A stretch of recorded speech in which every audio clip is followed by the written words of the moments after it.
Hi everyone, my name is Patricia Faraz and this is the Cambridge Book Club. This time we're talking about The Thursday Murder Club by Richard Osman, the first of a now 4-part series. The Thursday Murder Club is a hugely entertaining, cozy mystery in the Agatha Christie tradition. It's set in a retirement village where a group of senior citizens meets every Thursday to discuss unsolved crimes. There are a couple of tiny spoilers in our discussion, but we've done our best to not give too much away. Whether you've read the book or are looking for recommendations on what to read next, have a listen and maybe we'll see you at the next Cambridge Book Club meeting. Look down below for information on where to find us and how to join.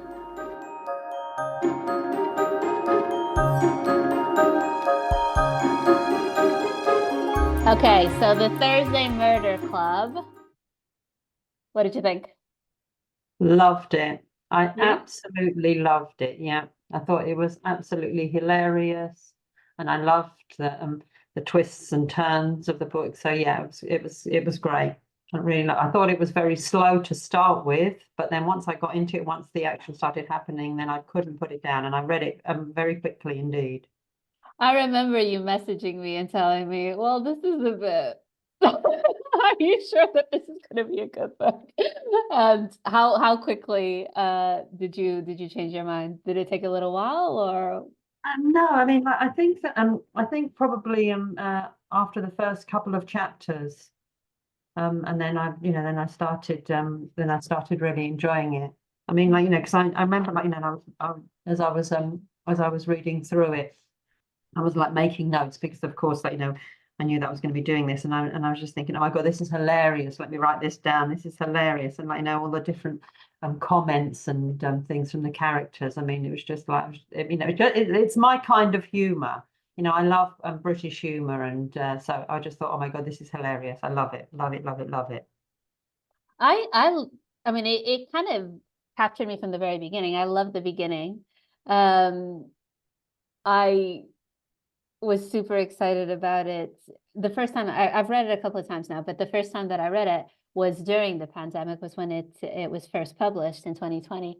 And I remember being on my sofa, cracking open that book and just being completely engrossed in it from the very, very beginning. I didn't want to put it down. In fact, I didn't read it in one sitting, but it wasn't far off. I read it very, very quickly. I thought it was really funny. I thought it was the humor is very British, but I think the whole book is very British. It gives you a kind of snapshot into life in the UK, I think. Yeah, The yeah, language, the references, the waitress and the Costa and all that stuff. Um, and I love the characters.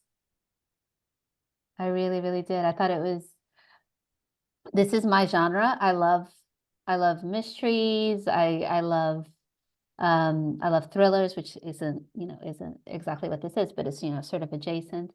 And I read a lot in this genre and watch a lot of stuff. Like all the TV shows, all that stuff.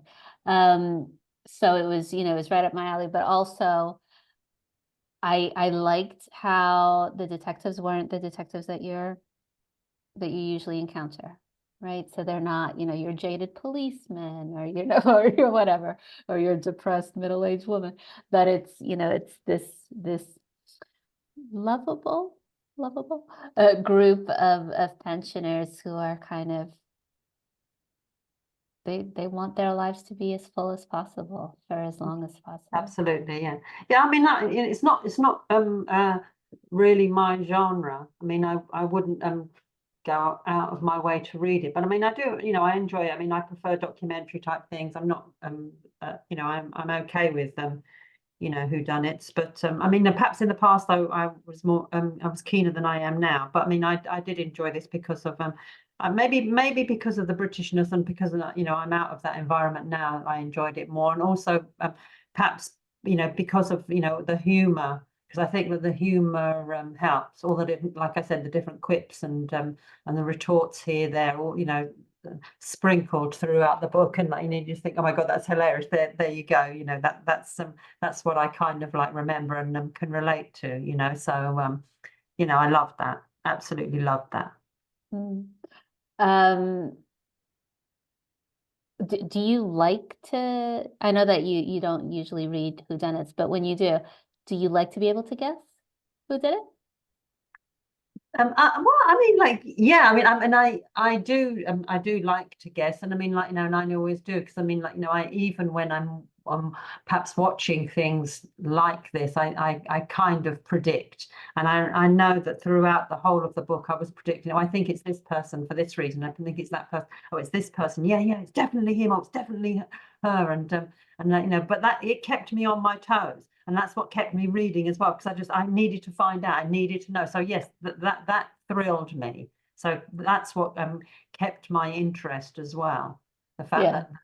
that I wanted to find out, I needed to find out, because I mean it hooked me in that way, and Mm. the twists and turns of the book. So yeah, that was great.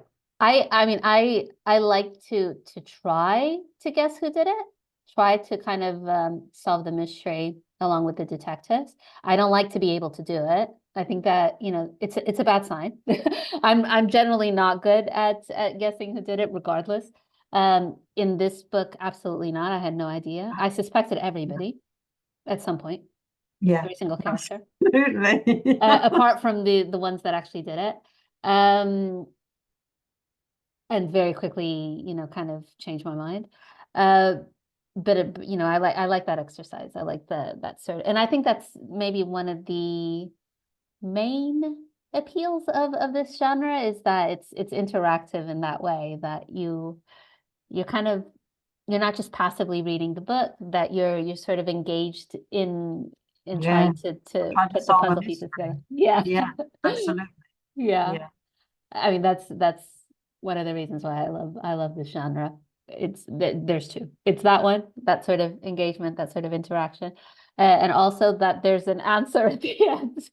I like things to be resolved at the end, so I like that regardless of how competent or more often incompetent I am yeah. at solving the mystery, I will know what happened at the end. Um, but for me, this book it's more than a whodunit. It's more than a murder mystery.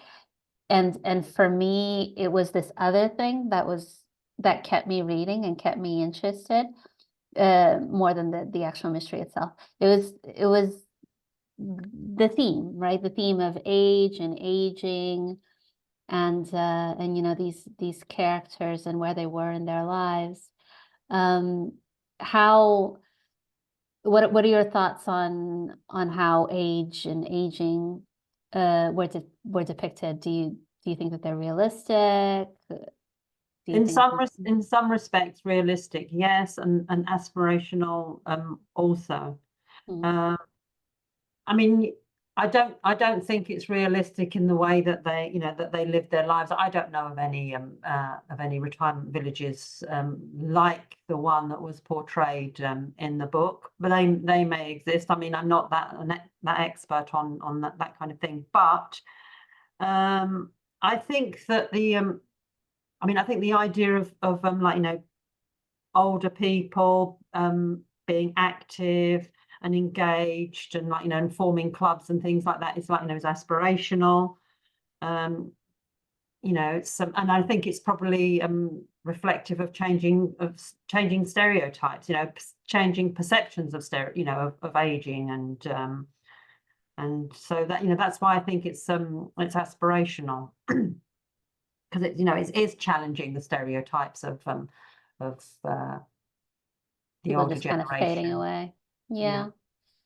Yeah, yeah. Um, I mean, I'd like it to be realistic. I'd like that to be most people's experience.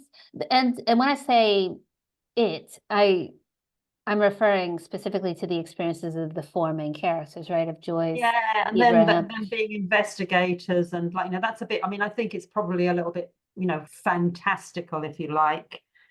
The fact that they become detectives and are trying to sort of solve this mystery and stuff like that. Yeah. But I mean, who cares? I mean, like it's nice. Yeah, it's very, very nice. And again, I mean, I certainly would like my retirement years when I'm older to be that active and to be that that full of life. Obviously the mystery solving is, is something that's a little bit separate, but just their general attitude towards life, that sort of active, positive, wanting to keep fully engaged with life and to be living it to the full. But when I say that it's, that's how that's aspirational, that's sort of how aging is presented as aspirational, but it's for those four people, because we see, and I guess we see them in passing. It's kind of mentioned in passing. It's not really a focus, but we see that the experience and the attitude that Joyce, Ibrahim, and Ron have, and Elizabeth, they're not universal to everybody who's in Cooper's Chase, right? So in Cooper's Chase, there are also people who maybe have a more stereotypical or more maybe traditional way of living their their late 70s, their 80s. But yeah, I mean, I read the book, and I, there was a small part of me that throughout was thinking, I hope I'm like this. I hope that I get to this age, and when I do, I hope I'm like this. I hope this is the attitude that I have. Absolutely. Yeah, definitely. And we also see them struggling with what comes along with aging, right? With Elizabeth, we see her relationship with Penny, and how Penny, we it's referred to in the book. We don't see it happening in real time in the book, but Joyce replaced Penny, right? Penny was an active founding member of the murder club, and now she's in a hospital bed, and and her health is deteriorating very, very, very rapidly. We see Elizabeth's relationship with her own fears, right, of losing her mental capacity, how she tests herself with And also with her husband as well. her husband. Yeah. Husband's which she wants to keep to herself. So I mean, like, that's quite sad. When Yeah. the fact that she's not sharing that struggle with anybody. So you kind of you feel quite sad for her in that respect. You do, but I mean, you feel sad, but you understand it, right? So Oh yeah, she absolutely. sees Yeah. her best friend. Um, I don't know if it was her best friend before. I don't think that that's made clear, or her best friend since going to Cooper's Chase. That her Penny's health has deteriorated so much, and she's kind of a former shadow of herself, and she's trying to prevent that, or to kind of hold that back Yeah, as with much as her husband. possible. Yeah. Yeah, Mm. absolutely. Yeah, yeah, I agree. Yeah. Um, and with Joyce, we see that as well, right? We see that, not that specifically, but we see other things that maybe we don't think about a lot when when people are a bit older. Like she had a very, very happy marriage, um, but she's still alive, and her husband isn't, and she's looking for love a little bit, right? She's Yeah, and also I think that you know, I thought that her diary entries were a little bit insignificant. But if I think about it now, I think that maybe her diary entries might be a way of, like, combating her loneliness. So she's like, so she could be, maybe she was a little bit lonely, and so, like, um she goes home and she's got nobody else to talk to. She goes home to an empty house, and so, like, so her way of continuing the day, and, like, because, like, when you're in a relationship, and, like, you go home and you tell your partner all about your day, she doesn't have that. So maybe the reason for her writing her diary entries is because, like, that's her conversation with her partner, or her, somebody who she goes home to. I don't know, because I mean, it irritated me reading it, because I just thought, like, what's the point of this? But I'm kind of like, and as I think about it now, maybe that's why she did it. Mm, I don't know. yeah.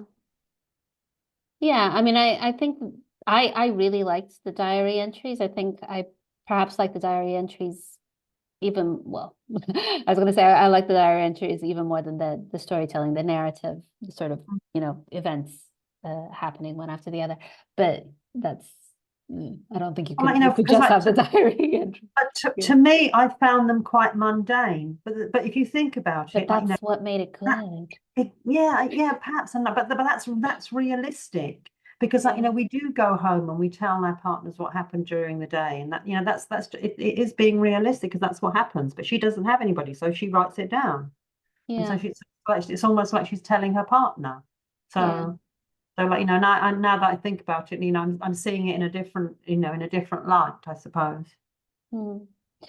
I think it has that function. It tells us a lot about Joyce and her circumstances and her sort of inner life, what she's thinking about, what she's feeling. But in terms of a plot device as well, it's very good. In terms of a Because narrative she device. throws in, she's throwing to the reader things for us to think about. Yeah. And she's offering a different perspective.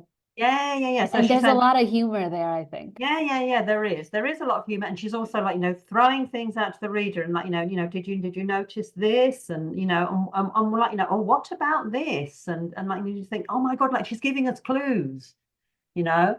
So yeah. Yeah.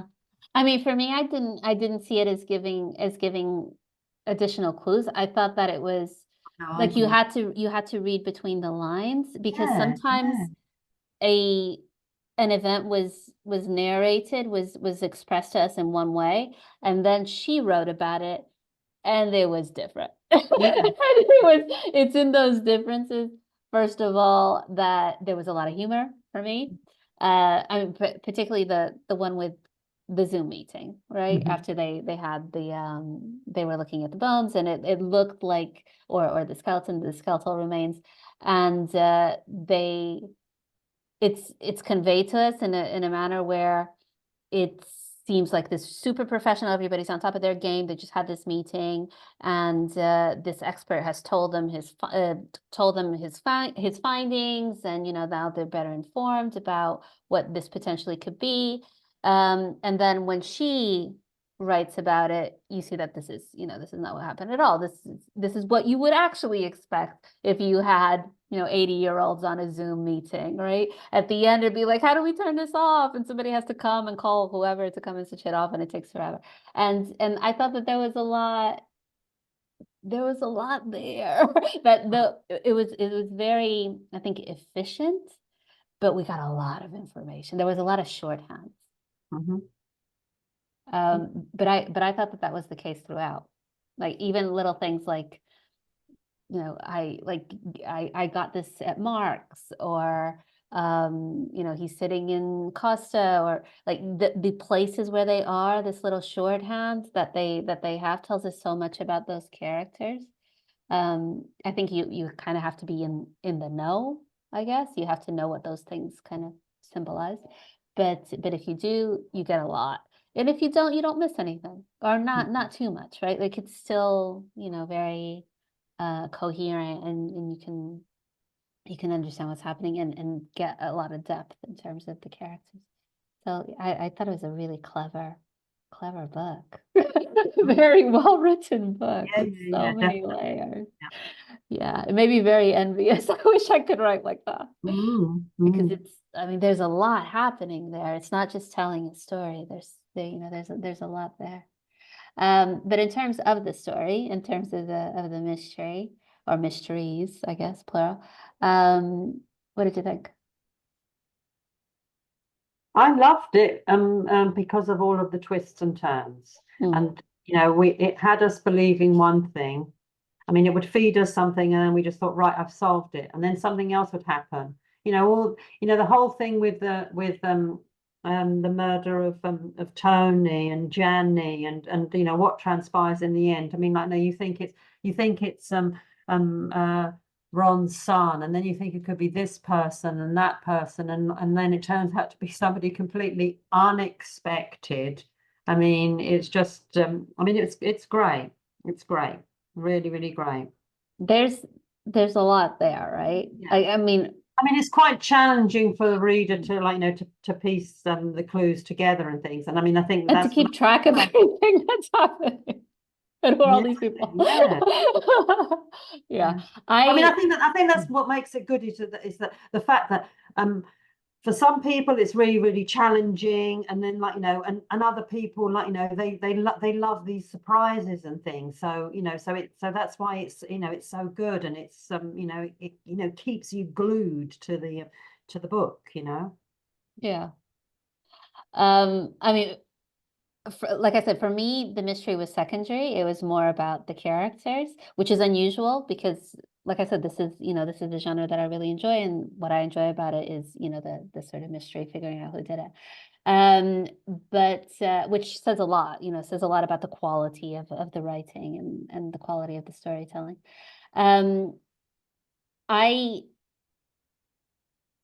there were a lot of different plot points, right? There are lots of different threads and lots of different mysteries, lots of different people dying during the book, before, there was a lot. I think by the end of it, 9 or 10 people had actually died. Um, I I thought maybe it was a bit too much. It got a Oh bit no, convoluted. it was very convoluted. I'm thinking, oh my God, what now? Oh my God, but I thought it was really good, and like and when it was all brought together at the end, and then you just think, okay, Hmm. I get it. But yeah, I mean, there was a lot going on because it just never ended. One person died, then another person died, and then this person got involved, and that person, and so like it was very very challenging. But I mean, I think it was I mean, I really enjoyed that because it just kept me wanting to find out what is going on, and Mm. that's the clip. But I do agree with you about the descriptions of the characters, and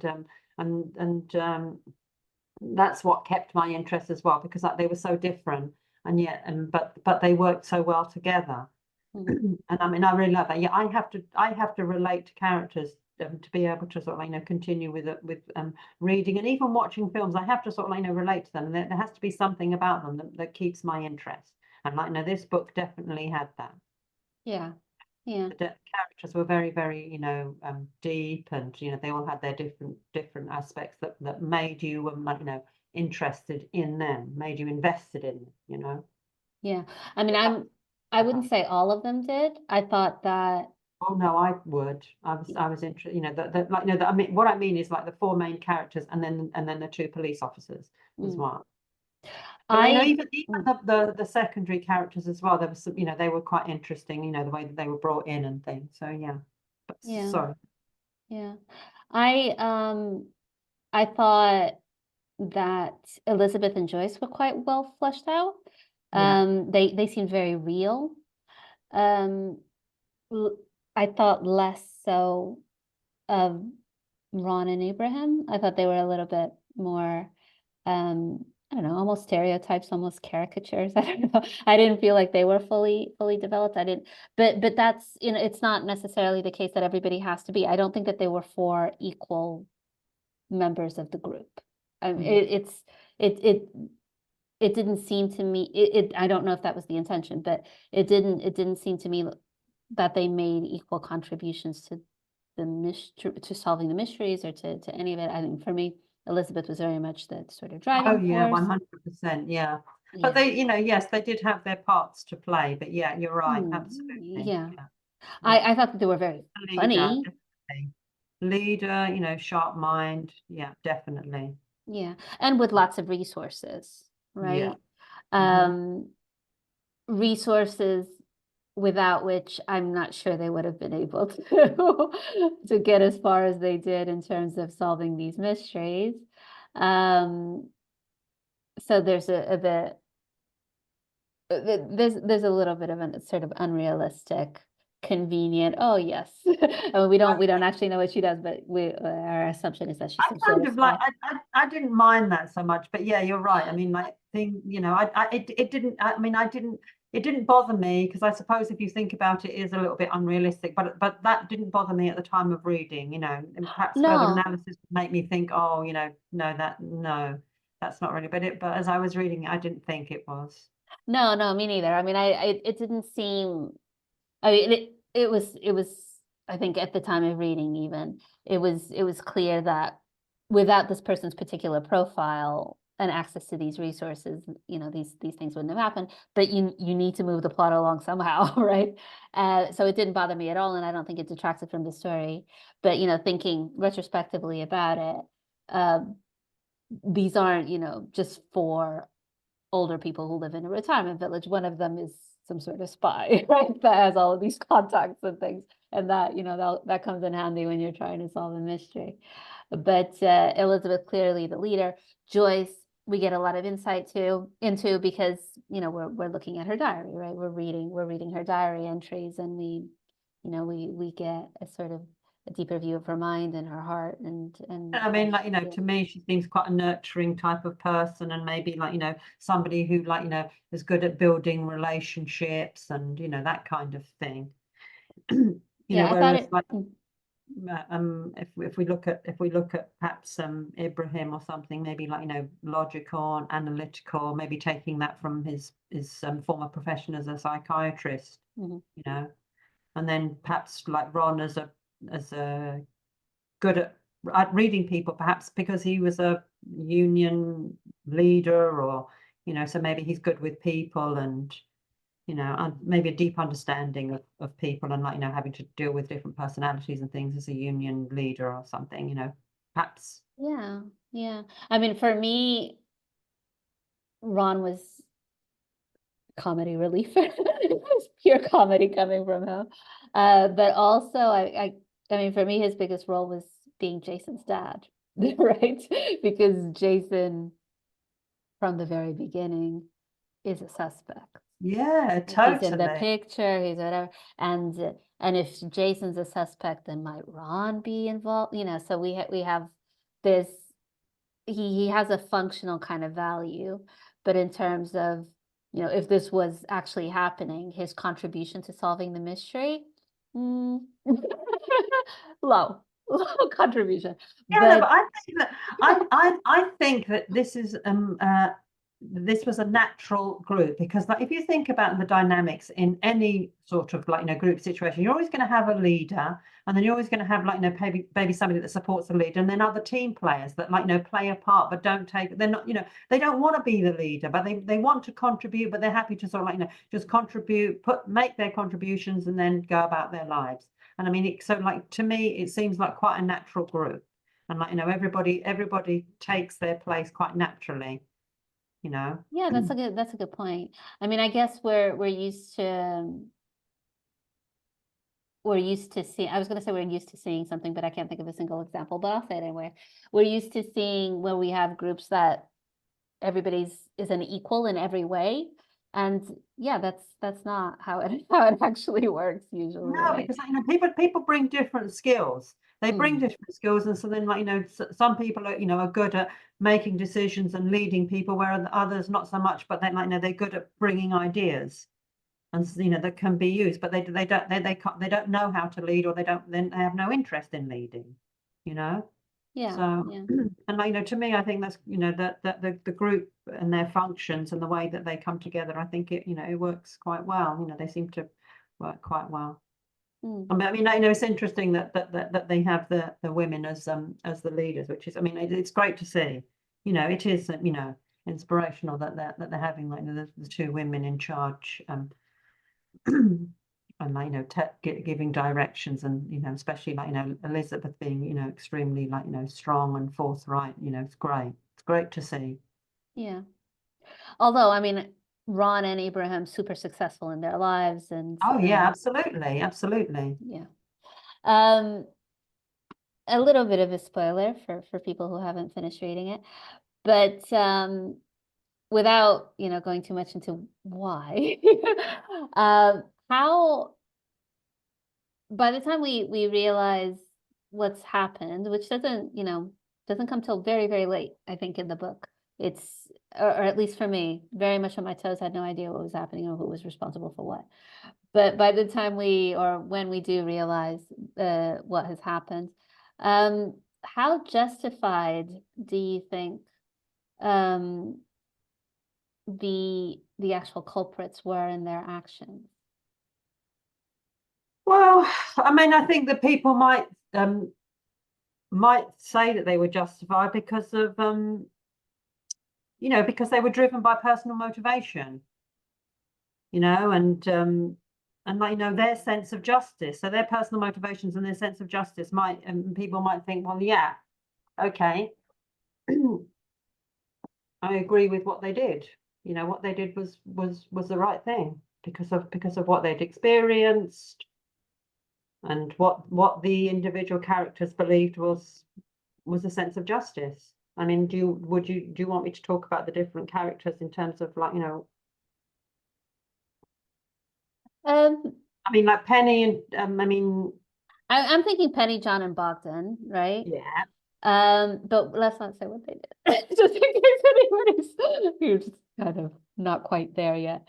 But yeah, I think you're right. I think that they did what they thought was right. yeah, I guess it's not always the case.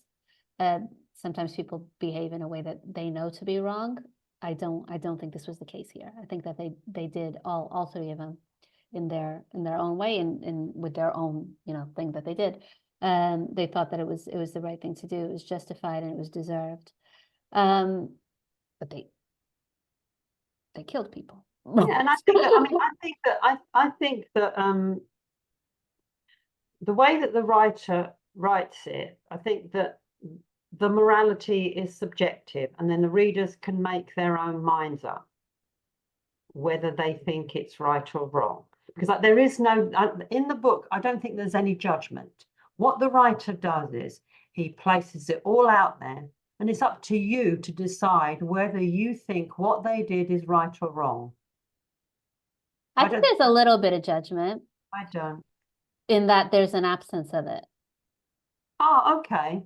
In that they get Okay. away with it. Right?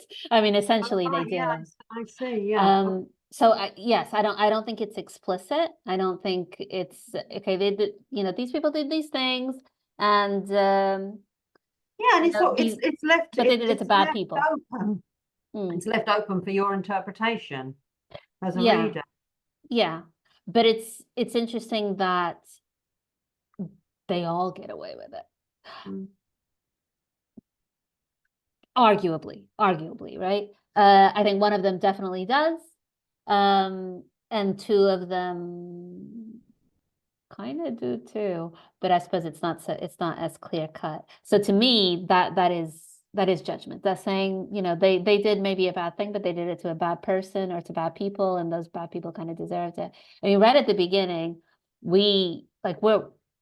it's very clear that Ian is terrible. Tony, they're terrible people. They behave terribly with Ian. I mean, even like really small petty things like parking in a disabled bay. And So do you think that that's done deliberately then to make the reader think, well, you got your just desserts then? Or is it just, or is that just, it's just for us to think, oh, these people are going to be, these people are going to be the victims? Because, like, right from the get-go, we see all the horrible people, don't we? So, like, do you think that perhaps the writer does that intentionally so that you think, oh, this one's going to get, something's going to happen to this one, and something's going to happen to this one? I think so. I think it's even though it's a murder mystery, and when you think about it, people are murdered, which is not generally what you want, but like, I kind of thought that those they would be the murderers rather than the victims, didn't you? I was surprised when it wasn't Ian. I thought Ian was gonna get it. And he does, but not right away. Because we see so much of him, and he's so obviously a terrible human being, right? But yeah, I mean, to answer your question, I think that they're presented as not great people for a reason, right? So that we don't feel too bad for, But like, you know, what For them to be. what an absolute twist at the end when you find out who killed who. I mean, like, you know, people that you would never suspect in a million years. I mean, you know, no way. I didn't suspect any of those people. I didn't suspect some of those people. Well, I didn't know who did it. I wasn't able to guess at all.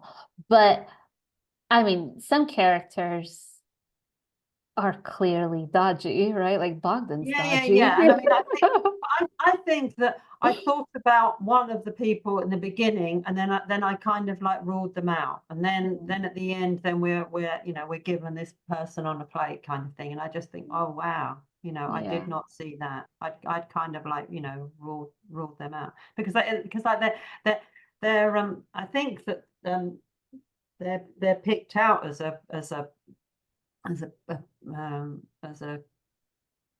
killer in the beginning or something, aren't they? I'm not sure. I can't remember now. But I don't know if it's.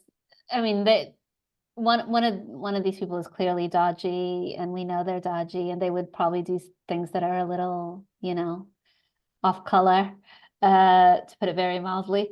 But I mean, to answer your question about whether they're the victims are depicted as not very nice people to begin with to kind of make it okay later on.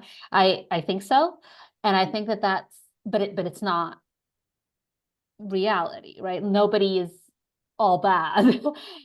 And even if you are all bad, I mean, how bad do you have to be to deserve to be murdered? Especially like bludgeoned to death. Like that's, you know, that's not a nice way to go. But I think it's of the genre, right? Like if it was a different genre, then maybe Ian and Tony would be presented as this multifaceted, complex, and then there'd be more of a moral dilemma. But here, like we're not thinking about moral dilemmas. He was bludgeoned. He deserved it, right? He wasn't a nice person. We're not gonna, you know, we're not gonna lose too much sleep over it. But yeah, I thought that it was interesting that that again, that for me was also a little different from what you usually get, which is, you know, this bad person did a bad thing at the end, right? When we find out who this person is, they did a bad thing, and they're going to be punished for it, even if, you know, it was with not bad intentions, or it was, you know, whatever. And I don't see a lot of punishment. No, I think that there is a moral dilemma because, like, if you think about it, you know, killing somebody under any circumstances is wrong. Could be seen wrong, and so, you know, could be, you know, so could be. But then you usually is. Yeah, but then you think, you know, but the victim did bad things. And so it just, you know, that's what the moral dilemma is. You know, did they deserve it or didn't they deserve it? I don't know. I can't make my mind up. Yeah. I mean, the moral dilemma, because, like, you know, morally we should say no, they did not deserve it, but they did bad things, so do they deserve it? You know, so it's very clever in that way because, like, you know, I don't think, for me, the book doesn't make any judgment on that. It leaves it up to us to decide what we think. Again, I don't agree. I think that by letting them get away with it, it's telling you kind of where they lean. Maybe not fully. Maybe it's like, yeah, maybe they should, you know, but they don't. They get away with it. kind of. What do you think about Steven Spielberg purchasing the rights to the book and it maybe becoming a TV or film adaptation? Do you think it'll transfer well? Yeah, I mean, like, you know, maybe.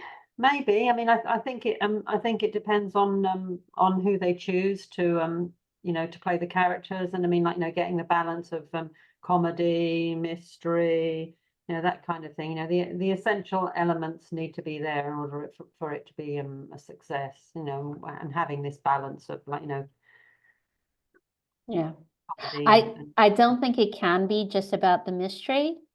I think the mystery for me, it's almost secondary. It's you know, it's the characters, it's that they're older, it's the the things that they're living through because they're in this stage of their life.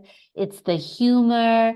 It's this snapshot into British life for but you've this got to, particular but people. like that you've got to have the mystery as well for it to have Yes. a different type of a different element, and also like the whole point is like these the older people, retired people who are actually like solving this mystery, and so like something that you wouldn't expect to happen. So like so that is, I think that's an important element. But yes, I mean like characters for me all the way. I agree. But I do think that you have to have, because you want it to be different. You don't want it to be the same as everything else that's out there. And I think that this does have something different, because like, as we talked about earlier, it's aspirational, and because it is challenging stereotypes of how we perceive the older generation, Yeah, So yeah, absolutely. I do you think film or series, what series 100%. I think that they need the time, and they need that sort of episodic type of release for to be able to flesh out the characters and to be able to focus on what really yeah, it yeah, the mystery keeps you reading, yeah, but it's about the people. And you need time to see those layers, right? To yeah. to empathize with these people, to build those relationships. Obviously movies can do that as well, but movies are No, but not enough time. they're You more like contained. if Yeah. you really want to flesh out the characters, and as you say, then yes, you do need to have sort of like different episodes, and like and so like seeing that character develop. So yeah, I agree. Yeah, I Yeah. think it probably would be better as a series rather than a film. Mhm. Yeah. We haven't talked about the police officers. We haven't talked about John and Donna. Chris and Donna, John. Chris and Correct. Donna, who whom I loved. I love Chris. I really do. I really felt for him. I felt like he was fully formed, like he was a real person. Um, that he was multidimensional, and somebody who I felt almost protective towards, even though, fully competent, capable, high-ranking police officer, but Yeah, there but was a like there were always vulnerability. there were always maybe like I mean I think he was quite self-deprecating, Mm, wasn't he? And yeah. so maybe that could be why there was some some sympathy felt towards him. But I mean I really did like, I love the relationship between Donna and Chris, and the friendship that they had.